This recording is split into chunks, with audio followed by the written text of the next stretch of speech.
Live from New Delhi, you're watching DD India News Hour, India's voice to the world. I'm Siddharth Bharadwaj. Coming up in the next hour,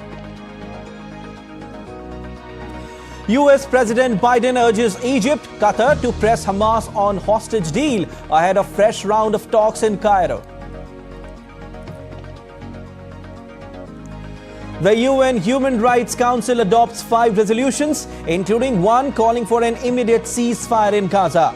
India supports UNHRC's resolution on Palestinian self-determination right. Maldives Foreign Minister thanks India for allowing export of essential commodities to the island nation.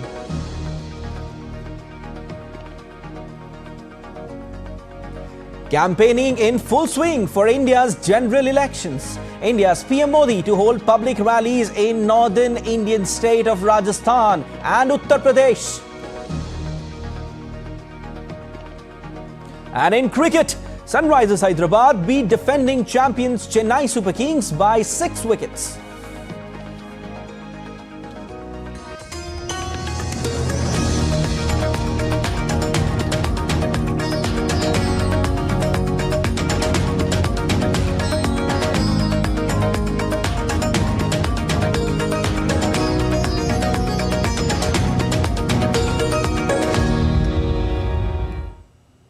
A fresh round of talks aimed at arranging a Gaza ceasefire in exchange for hostages held by Hamas terrorists is being planned for Cairo this weekend.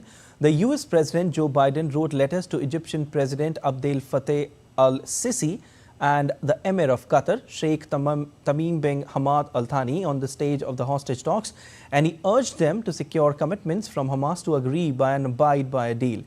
Biden told Israeli Prime Minister Benjamin Netanyahu in a phone call on Thursday to empower his negotiators in Cairo so that a deal can be reached as soon as possible. CIA Director Bill Burns will lead the US delegation to the Cairo talks. The United States and its allies view a ceasefire as essential to allowing more humanitarian aid to get into Gaza. Under the most recent proposal, Israel and Hamas would agree to a 6-week ceasefire in exchange for the release of sick, elderly and wounded hostages held by Hamas. Israel also announced it was opening the Ashdod port and Erez crossing to increase the flow of aid into Gaza. While White House National Security Advisor Jake Sullivan will meet the families of the hostages at the White House on Monday. Israel has dismissed 2 of its officers and formally reprimanded senior commanders after finding grave errors in the strike on aid workers. The move comes after Israel made public the findings of an inquiry into the unintended killings of 7 aid workers. The inquiry found Israeli forces mistakenly believed they were attacking Hamas gunmen when drones hit the 3 vehicles of the World Central Kitchen Aid Group late on Monday night, and that standard procedures had not been followed. The killing of the 7 aid workers, who included citizens of Britain, Australia and Poland, a dual US-Canadian national and a Palestinian colleague, stirred global outrage at the week. After publication of the findings, World Central Kitchen demanded an independent commission to investigate the incident. Israeli military dismissed a brigade chief of staff with the rank of colonel and a brigade fire support officer with the rank of major. Senior officers, including the general at the head of the Southern Command, were also formally reprimanded. Firstly, the investigation found that the WCK coordinated everything correctly with the IDF in advance. The findings of the investigation show that there were in fact a number of armed gunmen who boarded and left some of the vehicles that were identified during the course of the event. After some of the vehicles split from the others, the forces that were tracking the vehicles that went south did so thinking that these were Hamas vehicles, that Hamas gunmen had entered. This operational misidentification and misclassification was the result of internal failures that led to a critical information regarding the humanitarian operation to not go properly down to the chain of command. The soldiers conducted the strike without any awareness that these were in fact WCK vehicles. At the time, they were certain that they were targeting Hamas. Israeli ambassador in Poland has apologized for an Israeli airstrike that killed a Polish aid worker in Gaza this week. Polish Deputy Foreign Minister Andrzej Seni, he said in a press conference he had handed over a note of protest to the ambassador Yakov Livne, who had been called into a meeting and apologized at the outset. Poland's Deputy Foreign Minister said minutes earlier that disciplinary measures against those responsible would not be enough. The ambassador informed him that Israel's top court would conduct a criminal investigation. Poland wants its prosecutors to take part.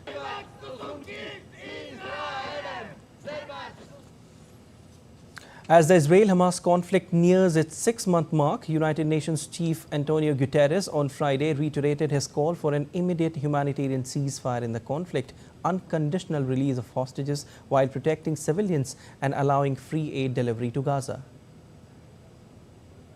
Nothing can justify the horror unleashed by Hamas in October 7th. And I call for the unconditional release of all the hostages still held by Hamas and other armed groups. Until then, they must be treated humanely with visits and assistance from the International Committee of the Red Cross. The UN chief further said that he sincerely hopes Israel will quickly and effectively boost aid access to the Gaza Strip, describing the situation in the Palestinian enclave after 6 months of war as absolutely desperate.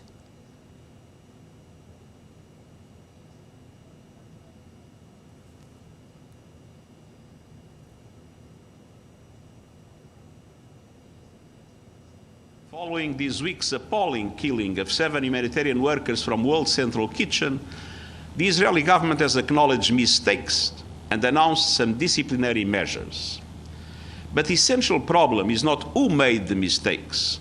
It is the military strategy and procedures in place that allow for those mistakes to multiply time and time again. Fixing those failures requires independent investigations and meaningful and measurable changes on the ground. In the aftermath of this tragedy, the United Nations was also informed by the Israeli government of its intention to allow a substantial increase in humanitarian aid distributed in Gaza. I sincerely hope that these announced intentions are effectively and quickly materialized, because the situation in Gaza is absolutely desperate. Israel has approved the reopening of the Erez crossing into northern Gaza and temporary use of Ashdod port in southern Israel after US President Joe Biden demanded steps to alleviate the humanitarian crisis in Gaza, saying conditions could be placed on US support for Israel if it did not act.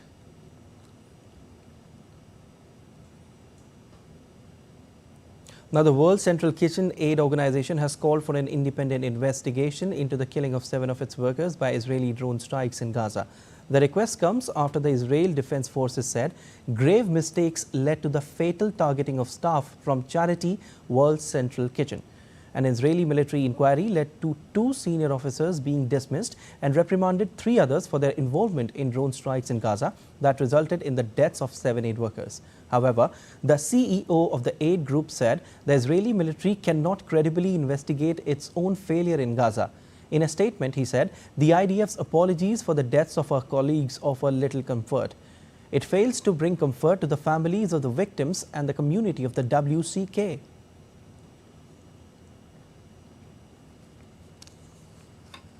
Well, Australia on Saturday said it would appoint a special advisor to work with Israel to ensure full confidence in investigations into an airstrike in Gaza that killed 7 aid workers, including an Australian. Australian Foreign Minister Penny Wong, in a televised media conference in Adelaide, said the government will appoint a special advisor who we have requested the Israelis work with so we can be advised about the appropriateness of the process. He further said that Australia wants to have full confidence in the transparency and accountability of any investigation. She described the dismissals as necessary first steps, but said the government had told Israel in a letter sent overnight that initial responses suggest that the gravity of the death of 7 humanitarian workers is yet to be appreciated by the Israeli government. Now, the United States is on a high alert and preparing for a possible attack by Iran targeting Israeli or American assets in the region in response to Israel's strike on the Iranian embassy in Syria. Iran's Islamic Revolutionary Guard Corps has said that 7 Iranian military advisors died in the strike, including Mohammad Reza Zahedi, a senior commander in its Quds force, which is an elite foreign espionage and paramilitary arm. Iran also said that it reserves the right to take a decisive response. US President Joe Biden discussed the threat from Iran in a phone call on Thursday with Israeli Prime Minister Benjamin Netanyahu.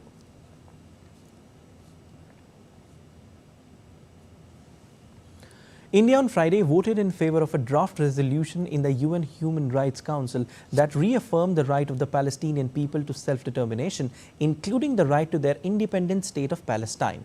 The draft resolution on the right of the Palestinian people to self-determination was adopted in the Geneva-based council, with 42 member states, including India, voting in favor. The UNHRC adopted a total of 5 resolutions, including one calling for an immediate ceasefire in Gaza, urging states to prevent transfer of Palestinians within from Gaza, and calling on states to cease sales of arms to Israel. The resolution also called for Israel to be held accountable for possible war crimes and crimes against humanity committed in the Gaza. 28 countries voted in favor, 13 abstained, including India, and 6 voted against the resolution, including the US and Germany.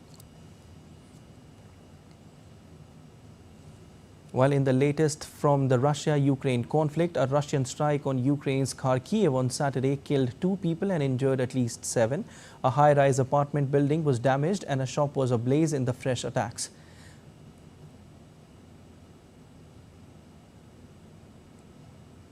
In another update, Russia fired 5 missiles on Ukraine's southern city of Zaporizhzhia, killing at least 3 people, injuring over 20 and damaging several residential buildings. Ukraine's Air Force issued a ballistic missile raid alert for the region, part of which is occupied by Russia, and Moscow has recently stepped up usage of ballistic missiles that are harder to intercept.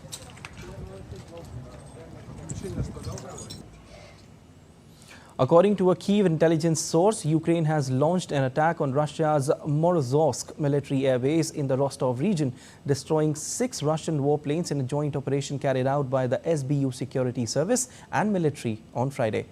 The Morozovsk air base is said to be a strategic hub for Russian planes like the Sukhoi Su-24 and Su-24M, used by Moscow's Air Force for targeted strikes on Ukrainian military positions and frontline towns and cities.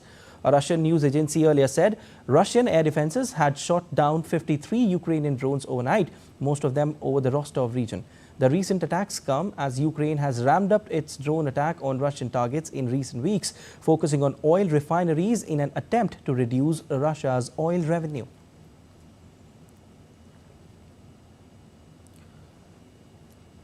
Well, a Moscow court has placed an 11th suspect in last month's attack on a concert venue in pre-trial detention.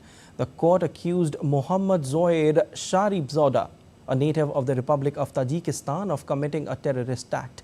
The Federal Security Service on Thursday announced the detention of 3 new defendants in the case in Moscow. 2 of them, according to the intelligence service, financed the purchase of weapons and a car for those who committed the attack on Crocus City Hall, and the third was recruiting accomplices and financing the perpetrators. The attack killed at least 144 people and left scores injured.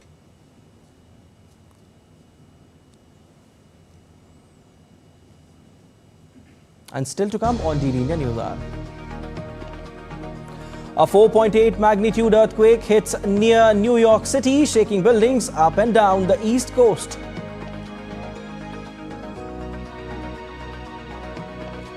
A total solar eclipse is set to occur on 8th of April. Stay with us. We will tell you more interesting details on the same.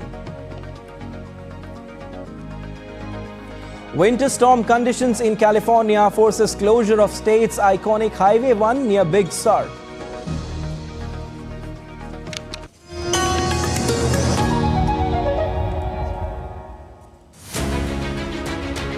As the cycle of accountability returns, the time has come when the biggest democracy chooses to write another chapter in its glorious history. Development, justice, regionalism, a big political canvas. Everything will be put to test in this mega battle for glory. DD India dissects what makes elections 2024 the battle royale in Indian politics. Data and analysis, free from bias, to help you understand why India matters. The Great Indian Election on weekdays at 8:30 p.m. only on DD India.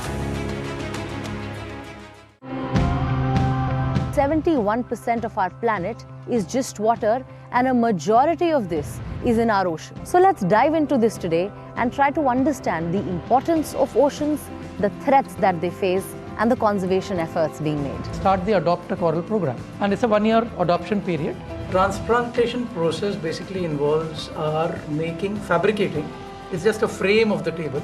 We get it to the site of the transplantation and we lower it into the water. Carbon management is not a scientific challenge, it's a skill challenge, right? And it's an economic challenge. So being able to demonstrate that carbon management technologies are accessible, affordable, and scalable is really what we need to do. We have more maritime storms, erosion, high temperatures, floods. All of this has been affecting the lagoon. We refurbished half a container for our own use. After adding lights and a fan, we got the idea to start a business, making living spaces with these containers.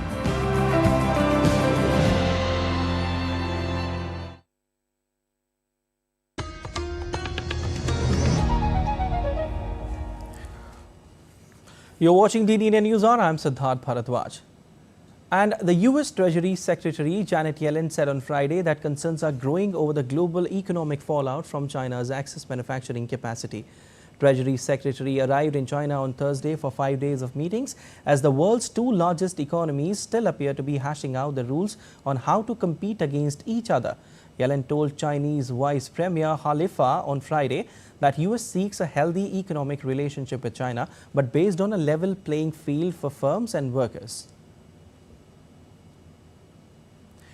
In remarks to the representatives of the American Chamber of Commerce in Guangzhou, Yellen said China is too large to export its way to rapid growth and would benefit by reducing excess industrial capacity, which is pressuring other economies.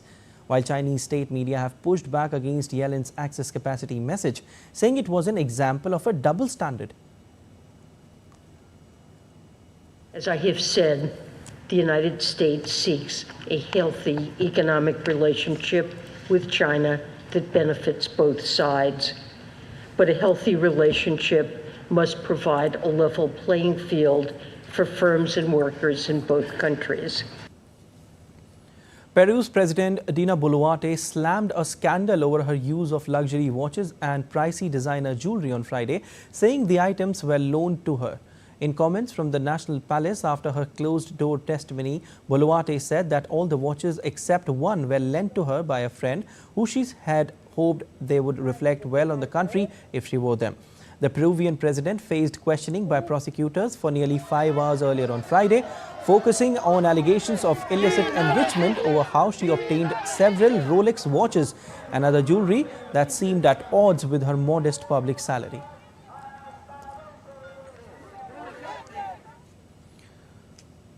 And Senegal gets new government with 25 ministers and 5 junior ministers. Prime Minister Ousmane Sonko said on Friday, following the president's landslide election victory in March. The cabinet was approved by President Diomaye Faye, appointed by Prime Minister Sonko. The cabinet will be closely watched after Faye made radical campaign promises, such as dropping the CFA, franc West African common currency.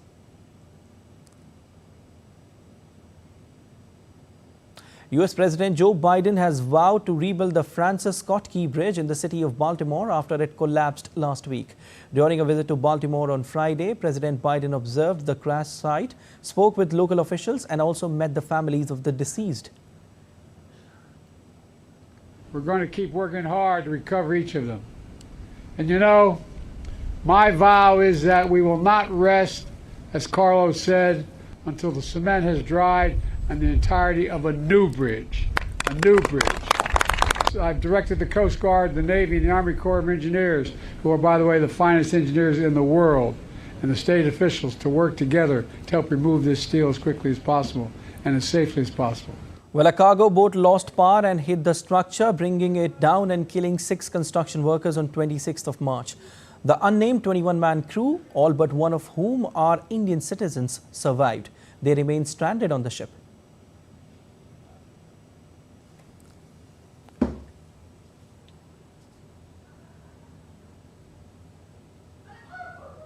And India's Benji Haya reports from nearby Washington for more.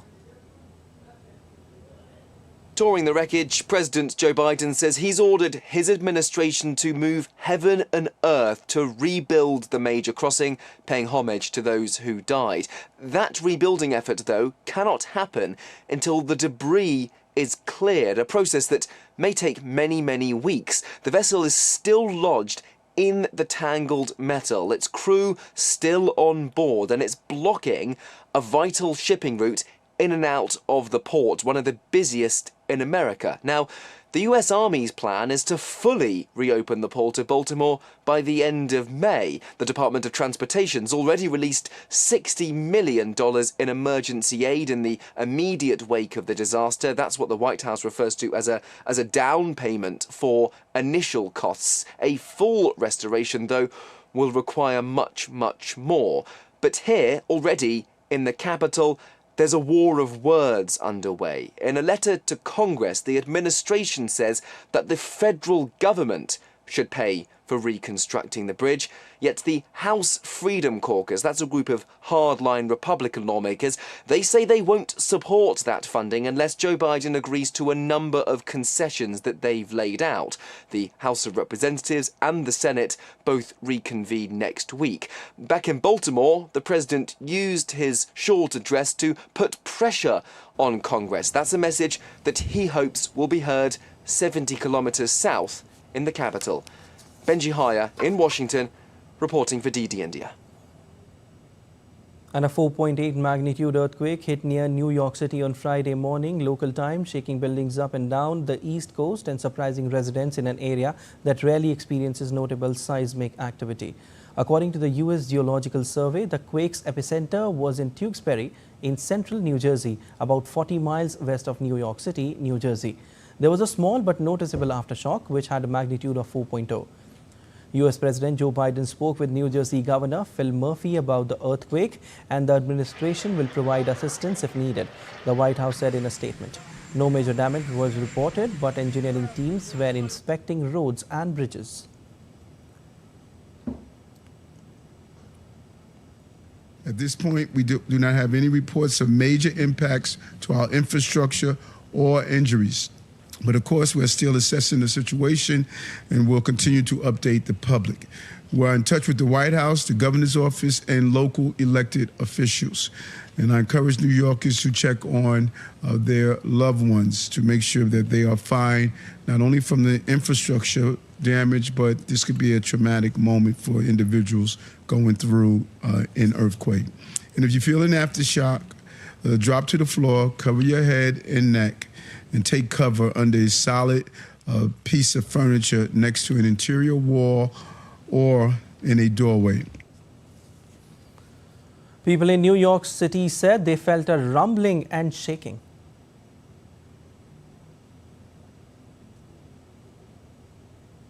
I was scared. I've never felt one before because I grew up in New York and we don't really have them often. So I thought it was a train personally, and then it just kept going. I felt really strange because it was my first time experiencing that. I was actually at the office and I just left early. So that was pretty crazy, to be honest. I was really scared, and that's why I'm going home right now. And yeah, just hope everybody's safe. At the United Nations in Midtown Manhattan, the Save the Children CEO abruptly stopped addressing the Security Council on the Israel-Gaza conflict as cameras began shuddering.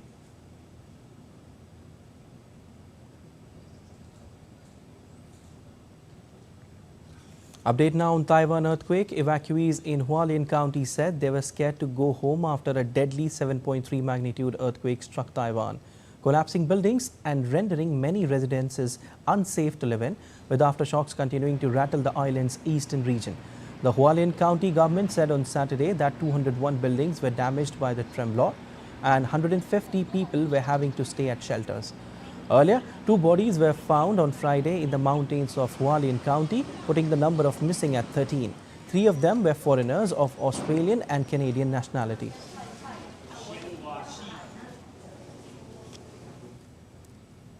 Winter storm conditions in California have yet again forced the closure of the state's iconic Highway 1 near Big Sur after part of the world-famous road that runs along the Pacific collapsed into the ocean. The highway, about 150 miles south San Francisco, was closed on Wednesday ahead of bad weather that moved in on Thursday. Part of the southbound lane of the highway to remain closed, according to the Monterey County Sheriff's Office.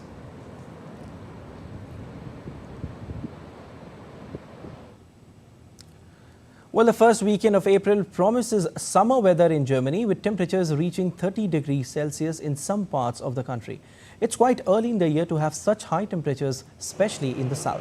After some rainy weeks, locals in Munich seem to be enjoying the good weather already on Friday, making plans for the rest of the sunny weekend. Such summer-like weather at the start of spring is, however, one of the distinctive signs of the climate change, which is also associated with such extreme events as tornadoes or flash floods.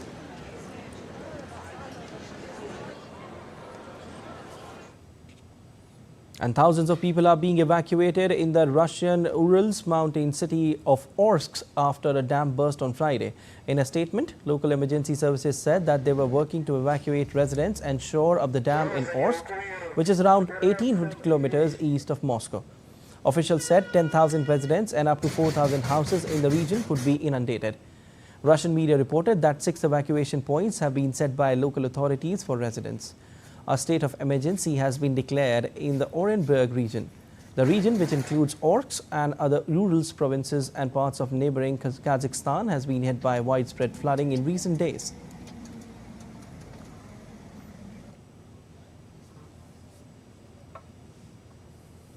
In Australia, 152 people have been rescued from floodwaters in the eastern state of New South Wales after torrential rains sparked warnings for residents to move to higher ground. New South Wales authorities said on Saturday morning that 12 emergency evacuation orders were in place, including several in Sydney, home to more than 5 million people, where there was dangerous and rising flooding in some areas.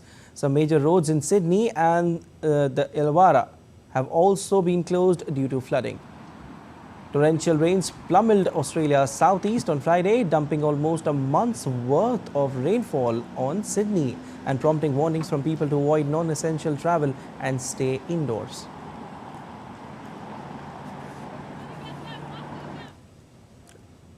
All right, let's take a look at other stories making news around the world. An animal lover and co-founder of an animal care center named Ankara builds a train out of plastic barrels to give rides to disabled dogs she cares for at a shelter in Turkey's capital, Ankara. The shelter currently cares for 560 animals, including 300 who are disabled, all of which were rescued from the streets where they were often abused or hurt.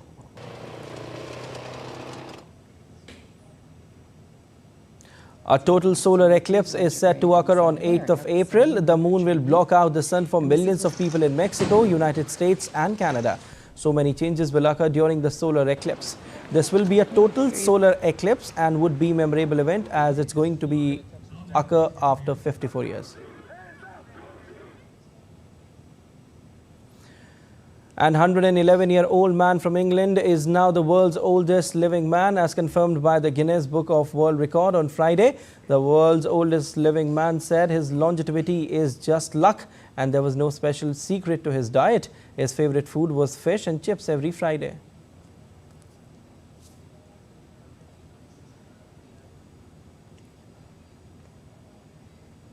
And still to come on DD India News Hour. Ahead of the Lok Sabha polls in India, we tell you why Maharashtra, a state with 48 parliamentary seats, holds great significance. India's eastern state of Odisha braces for intense heat wave.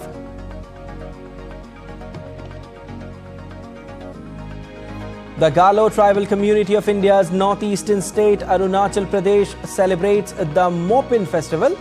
We will tell you more details. Stay with us.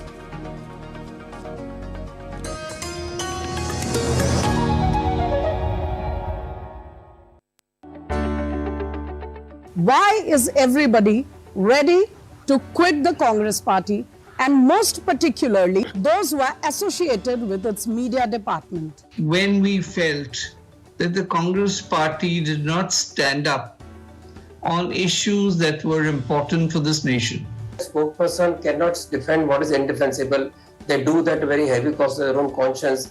and that is when they feel suffocated. This is now an election between Congress Rahul Gandhi and Congress Narendra Modi. So it's Congress versus Congress in 2024.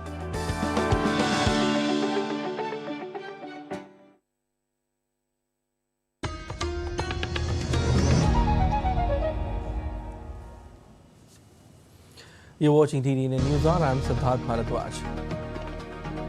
Well, let's have a look at the headlines once again. US President Biden urges Egypt, Qatar to press Hamas on hostage deal ahead of fresh round of talks in Cairo.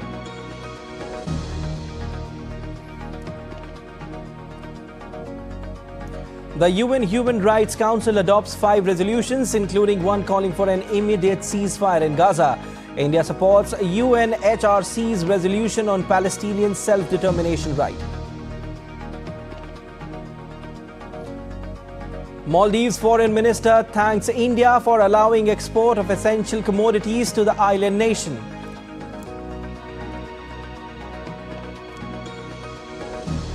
Campaigning in full swing for India's general elections. India's PM Modi to hold public rallies in northern Indian state of Rajasthan and Uttar Pradesh. And in cricket, Sunrisers Hyderabad beat defending champions Chennai Super Kings by 6 wickets.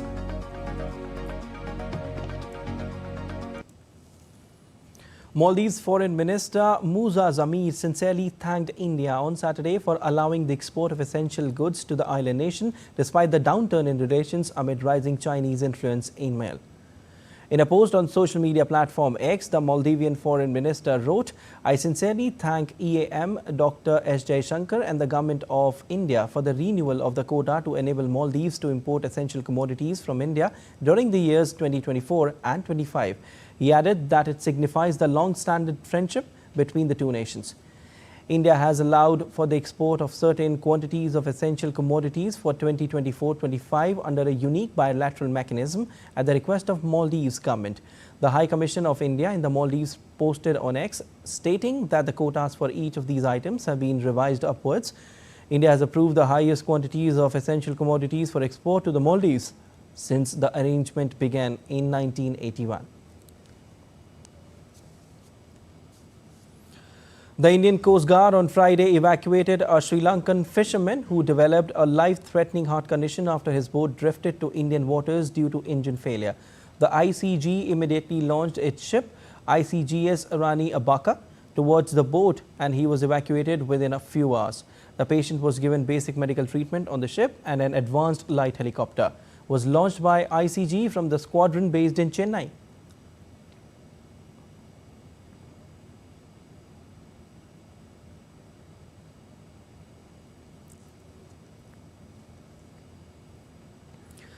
All right, let's now get you the latest on the world's largest democratic election in India.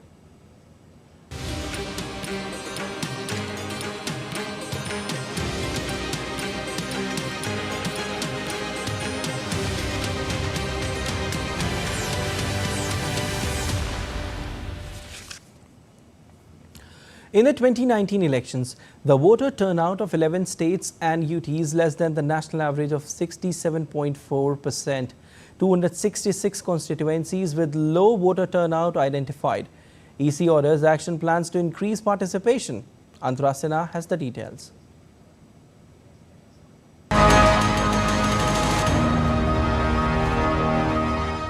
Welcome to our new segment, Election Digest. Well, elections really are a litmus test for democracy in action, allowing people to actively engage in shaping their government, marking their participation in the crucial decision-making process. With the motto of "No voter to be left behind," India's Election Commission has been the inspiration for many voter awareness campaigns across the country. This week, from the north to the south, from the remotest villages to the bustling cities, some campaigns have caught our eye. In Godda district in India's Jharkhand, rural women were seen actively participating in an awareness campaign for general elections 2024 through rangoli making, mehendi, rally and a voter oath. देश के विकास के लिए vote जरूरी, देश के विकास के लिए vote जरूरी, याद रखिए A series of activities were held at Udhampur district in India's union territory of J&K, encouraging common masses to actively participate in the festival of democracy. In India's western state of Maharashtra, a cycle rally was also organized from Chhatrapati Shivaji Maharaj Chowk to Chhatrapati Shivaji Maharaj Memorial in Karjat. The drone footage captures the essence of the campaign. Down south on the shores of Karnataka's Malpe beach, cultural programs to create awareness on voting were also held. Students created awareness through dance and through music.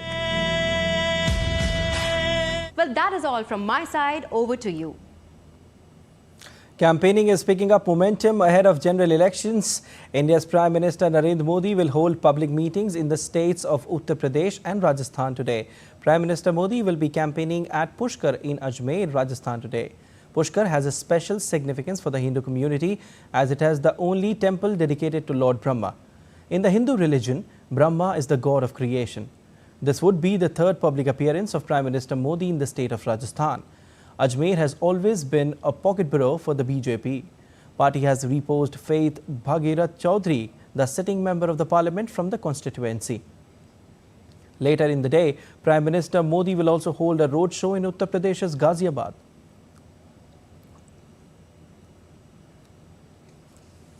All right, and DD correspondent Vishal Baristo joins us from Pushkar in Rajasthan for more. Vishal, a very good morning to you. Now, the election fervor is certainly gripping the country. How's the atmosphere there in the entire state and particularly where you are right now?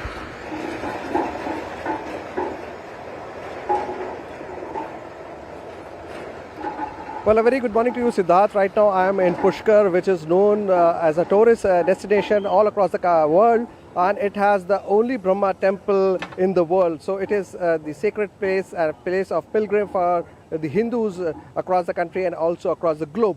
Now, Ajmer is also known for its communal harmony. You have the Ajmer Dargah here, the world famous Ajmer Dargah, which is especially very popular in the subcontinent.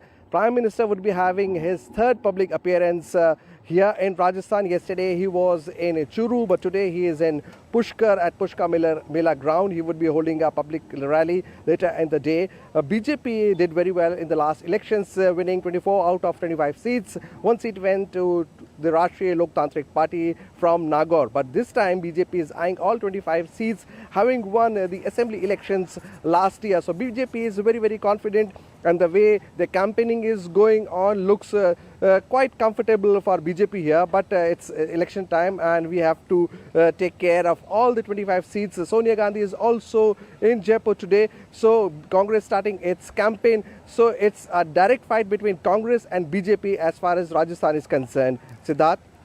Vishal, you've talked about PM Modi. He will also hold rally there. The BJP has reposed Bhagirath Chaudhary there. Tell us something about that and how excited people are and what impact it might have on the masses.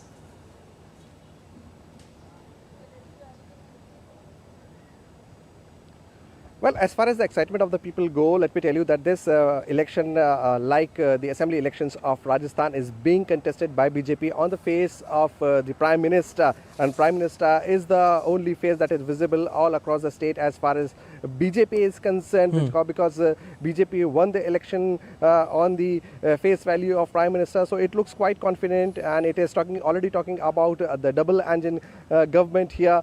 And BJP having won the state assembly, ousting Chief Minister Ashok Gehlot's government. Yes, Congress had its issues, especially the infighting between Sachin Pilot, the former Deputy Chief Minister, of Rajasthan, and the Chief Minister. So Congress has not come out fully from that scuffle and infighting between the two leaders. Ajmer was won once a long time back by Sachin Pilot, that was 2008-2009, but barring that period, BJP has always held its hold on Ajmer. And Bhagirath Chaudhary also won the last elections in 2019. So BJP is quite confident as far as Ajmer seat is concerned, but as far as the people of the state, they have already given their verdict in the assembly elections. So the mood of the people can be gauged by the assembly elections results last year.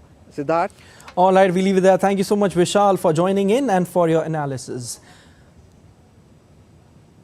Now we also have DD India correspondent Dibyendu Mondal with us, who is joining from Delhi. Dibyendu, Prime Minister will be going to Western UP today. It's a very important belt considering elections, Saharanpur and Ghaziabad. Now, what are people's expectations from the upcoming election?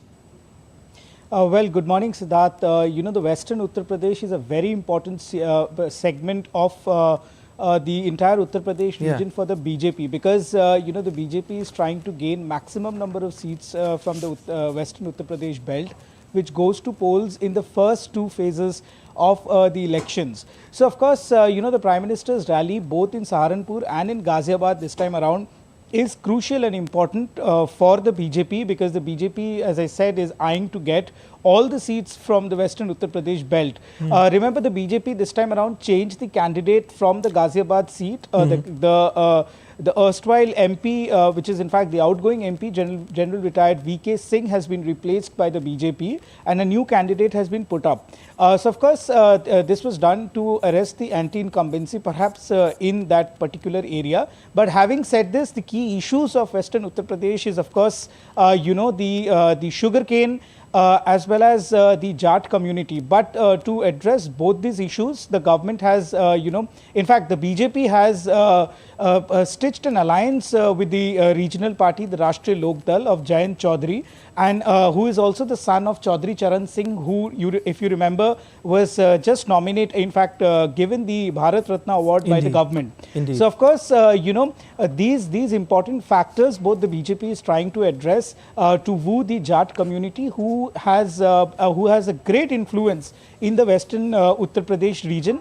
And the sugarcane, which I talked about earlier, is also a crucial factor, because the MSP for sugarcane and the sugarcane farmers of the Western Uttar Pradesh region has been talking about increasing the MSP, which the government, in fact the BJP government, which is in power at the center, had addressed the issues just a couple of months back. So the government, in fact the BJP is trying to ensure to gain maximum number of seats by influencing both the Jat community as well as the sugarcane farmers in that region. So, of course, Western Uttar Pradesh is a very crucial segment of the Uttar Pradesh region that goes to polls in the first two phases. And in the coming days also, you will see much more aggressive campaigning by the BJP in that area, along with its ally, the Rashtriya Lok Dal and Jayant Chaudhary. Yes, back to you, Siddharth. Definitely, the campaigning is also picking up the pace, Dibyendu, as it's just a fortnight left for the Lok Sabha polls. Give us a picture. How excited are the first-time voters in the state, Dibyendu? The state of UP has the highest number of seats, and every vote matters. Well, that's absolutely right, Siddharth. The Election Commission as well as the government was, in fact, is trying to woo the first-time voters. We have about more than 10 million first-time voters that will be casting their vote this time around, and the Election Commission of India has been doing aggressive campaigning across different parts of the country to ensure that the first-time voters come out and exercise their right to franchise. So, of course, the Election Commission, we are being told, that is also holding meetings with the district collectors who act during the time of election as the district returning officer, to hold meeting with the municipal commissioners as well as all the other stakeholders that will take part in the election, this particularly the government machinery, to ensure and bring out the first-time voters to the polling booth to cast their vote. So we are expecting, of course, the Election Commission is also expecting the voter turnout this time around, because of the long-drawn campaign of the ECI to ensure that there are larger participation in democracy. So they are also hoping that this time around the voter turnout in general also will be much higher than what has been seen earlier in the earlier years during the elections, in fact during the general elections. So we are hoping that about 75% of voter turnout is expected by the ECI also. So, of course, the wooing of the first time, as well as, in fact, all the voters, especially in the urban areas, to come out and vote, to take part, to participate in the largest festival of democracy, is being taken care by the Election Commission of India. Yes, back to you, Siddharth. Definitely. It's going to be very interesting, Dibyendu, but we leave it there. Thank you so much for joining in and for your analysis. The opposition Congress leaders are also scheduled to hold election rallies in various places today. Congress President Mallikarjun Kharge, along with leaders Sonia Gandhi and Priyanka Gandhi Vadra, will announce the party's poll manifesto from Rajasthan's Jaipur today. Meanwhile, Congress leader Rahul Gandhi will launch the party's manifesto and also attend a public meeting in Rangareddy, Telangana on Saturday.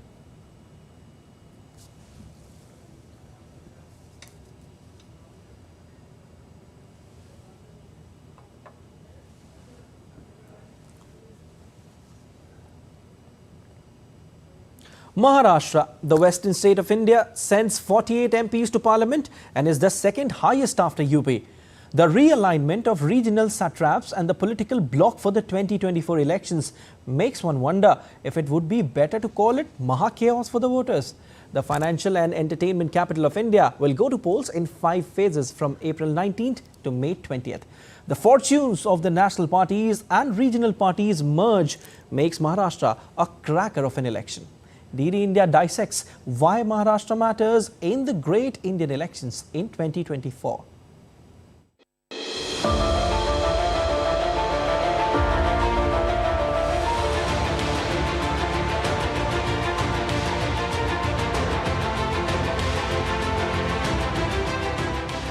Located along the western coastline of India, the state of Maharashtra is a maritime, commercial and a vibrant cultural hub that includes the UNESCO World Heritage Sites like the ancient Ajanta and Ellora caves.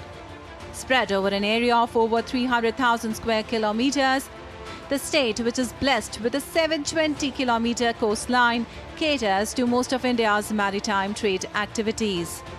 It is also a major automobile hub and has a rich industrial output ranging from heavy machinery, consumer durables as well as FMCG products. Its state capital, Mumbai, which is well known for its rich architecture, including the iconic Gateway of India, is also well known for the glitz and glamour of the Indian cine world, the Bollywood. Maharashtra, a state important in multiple aspects, houses 48 Lok Sabha, the lower house seats in the Indian Parliament, the second highest in the country after Uttar Pradesh, that has 80. In the 2024 general elections, the state is going to polls in 5 phases starting from April 19th to May 20th. That is April 19th, April 26th, May 7th, May 13th and May 20th. The state has 92 million registered voters, out of which over 47 million are men, 44 million are women, while more than 5,500 belong to the third gender. Now coming to Maharashtra's current political scenario, it is governed by the Shiv Sena Shinde party in collaboration with the Bharatiya Janata Party and the Nationalist Congress Party. Other prominent parties include the Shiv Sena Uddhav Balasaheb Thackeray faction and the Indian National Congress, which has been playing a significant role in the politics of the state, besides the Bahujan Samaj Party and the left parties which participate in the polling process. During the 2019 general elections in the state, of the total 48 seats, the BJP won 23, the undivided Shiv Sena bagged 18, the NCP won 4, while the INC, AIMIM and Independents won 1 seat each. Amidst a supercharged political scenario in the state, which has been witnessing the rise of new political factions and collaborative realignments, all eyes are on Maharashtra this polling season, as it prepares to undergo the test of India's populist mandate in the general elections. Election Desk, DD India. Electioneering is gaining momentum for the Tripura West Parliamentary Constituency, which goes to poll in the first phase on April 19. Leaders from various political parties are crisscrossing the state in their election campaign. There are 9 candidates in the fray, including former Chief Minister and BJP candidate Biplab Kumar Deb and Congress's Ashish Kumar Saha. Well, the Congress party has released a list of 40 star campaigners for Tripura for the upcoming Lok Sabha elections. Leaders including Mallikarjun Kharge, Sonia Gandhi, Rahul Gandhi and Priyanka Gandhi are among the campaigners.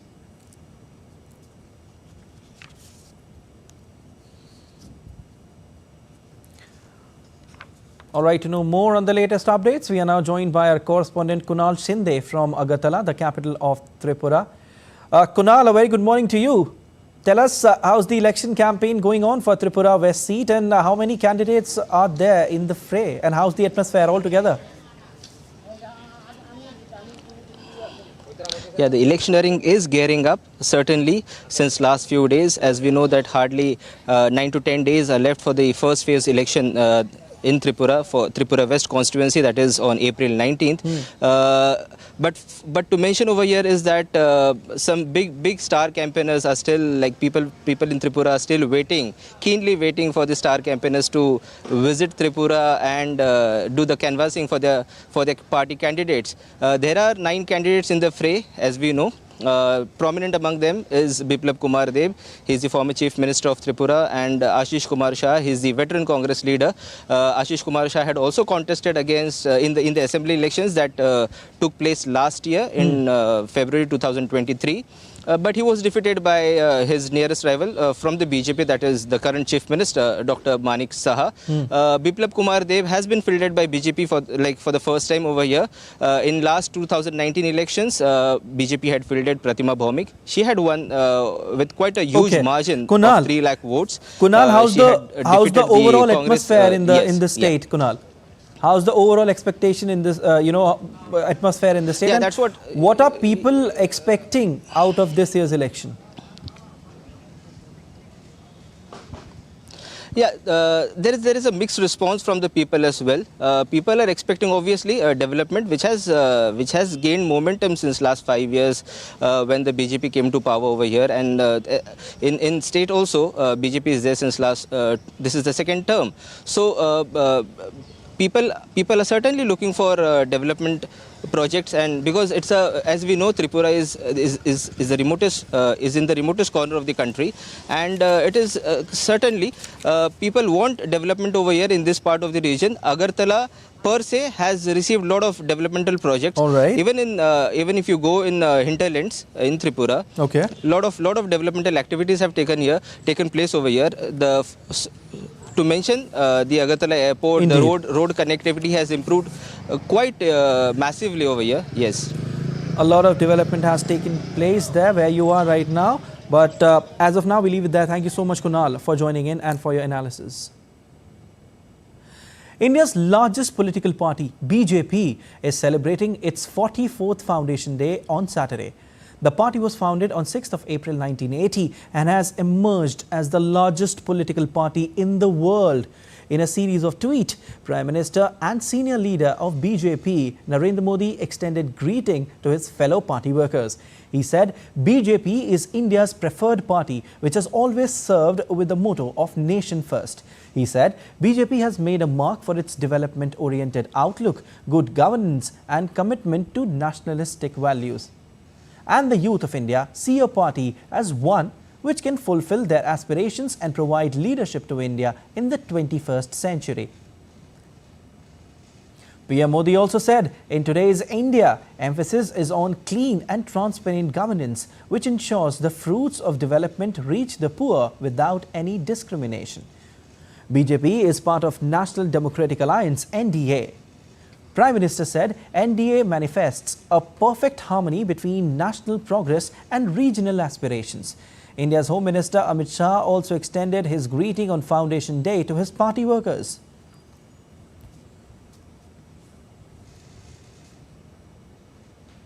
And you're watching DD India News Hour. Time now for sport. Beginning with hockey, the Indian men's hockey team is all set to take on Australia in the first match of 5-match series on Saturday ahead of Paris Olympics. The series marks a crucial phase in India's journey towards the Paris Olympics 2024. The test series will provide the perfect platform for both teams to gauge each other's strengths and weaknesses before the ultimate showdown in Paris. Meanwhile, the Indian team will aim to end a decade-long drought in a test series win against Australia. India won the last test series against Australia on their soil back in 2014. The Indian hockey team gave impressive performances in the FIH Pro League 2023-24 and entered this series with a formidable reputation. Moving on to IPL now, Rajasthan Royals are set to host Royal Challengers Bengaluru in the match 19 of IPL 2024 season, Jaipur today. Bengaluru have won just 1 out of their 4 matches. The 8th place, where RCB are currently on the 10th team table, is a fair indication of their troubles. Meanwhile, Rajasthan have won all the matches they have played so far. They beat Mumbai Indians by 6 wickets while chasing a 126-run target in the last game and are currently placed at the 2nd position in the points table. Meanwhile, Sunrisers Hyderabad on Friday beat defending champions Chennai Super Kings by 6 wickets. Sunrisers Hyderabad registered their 2nd win of the season. SRH won the toss and opted to field first as they managed to limit CSK to 164 for 5 in 20 overs. The Hyderabad bowling unit chipped in with 5 different bowlers picking up a wicket each. Meanwhile, Aiden Markram top scored for SRH with 50. Earlier, most CSK batters got starts but didn't go on to play a big knock, with Shivam Dube smashing 45 of 24 deliveries with 4 sixes apart from 2 fours.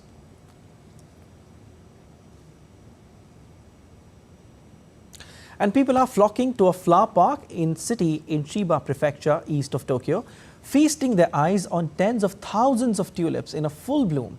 The annual Tulip Festival is underway and locals have planted around 60,000 tulips on a site spanning roughly 2,100 square meters.